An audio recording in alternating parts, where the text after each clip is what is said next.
Welcome back. All right, so we're in between the first and second period of the Vancouver-Philadelphia game. Entertaining game thus far. But Vancouver's in the news, so it's another news video as a trade has been made between Vancouver and Pittsburgh. It's a 2-for-2 deal.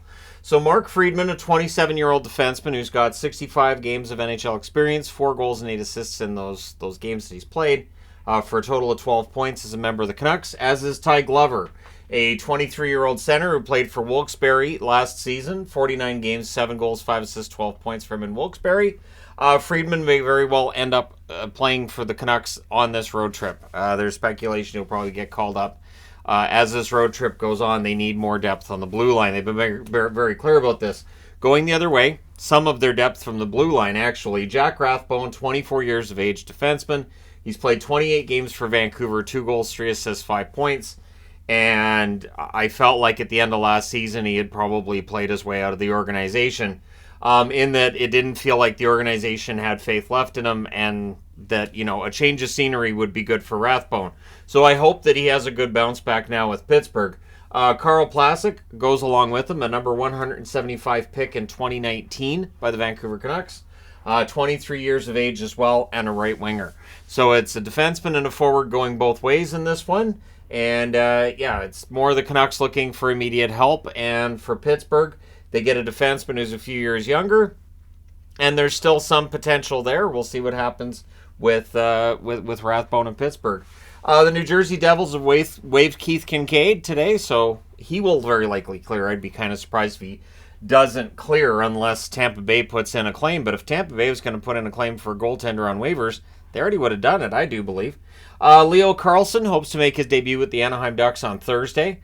Feeling pretty good. Feels like he's about ready to make his return. That'll be huge for Anaheim. And there's some excitement around the Ducks right now, coming out of that second game.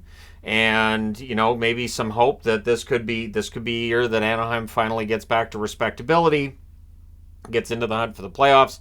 And that, it's fun to see that enthusiasm early in the season.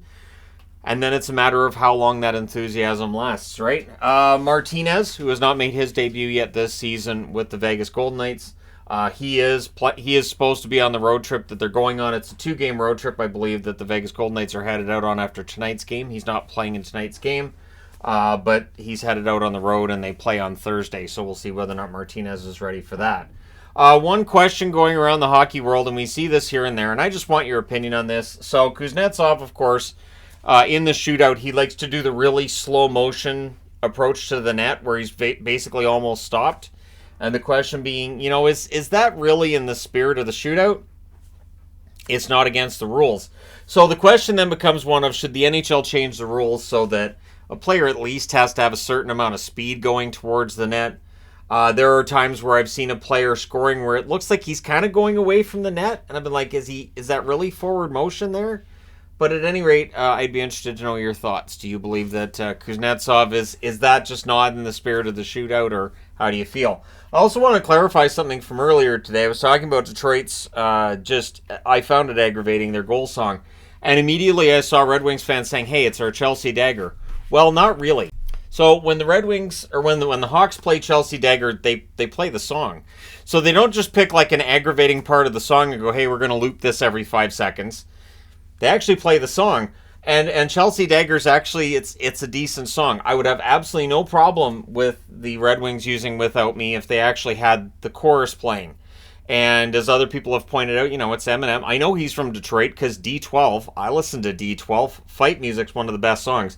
And fight music might be a good song other than all of the lyrics not being exactly politically correct. So it is different. The whole, it's Chelsea Dagger, and they're trying to aggravate the opposition. Are they though? Because you're dealing with 20 players on one team, and then you've got over 10,000 fans in your building. And if your team's going to score a bunch of times per game, you're going to keep hearing this over and over and over. One of the things about a goal song, one of the important things with a goal song is it has to be one that you like to hear repeatedly. So for me, like Boston's goal song, it's perfect. Zombie Nation absolutely works. Anytime I hear that playing in the background of any hockey game, I'm like, hey, the Bruins are there. That's great. And the song's played across most arenas. I've heard it during football games. I'm like, hey, I didn't expect the Bruins to show up for a football game, but here we go.